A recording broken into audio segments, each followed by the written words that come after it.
आज का हमारा पहला वर्ब है क्रश। क्रश मीन्स पिचका देना। इसके तीनों फॉर्म हैं क्रश, क्रश्ड, क्रश्ड। अब अगर इसके उदाहरण की बात करें तो हम ये कह सकते हैं ही क्रश्ड ऑल द टोमेटोज। उसने सारे टमाटर पिचका दिए। हमारा अगला वर्ब है स्नीज। Sneeze means छींकना।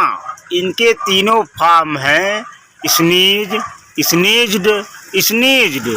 अब अगर इसके उदाहरण की बात करें तो हम ये कह सकते हैं after drinking cold water he started sneezing.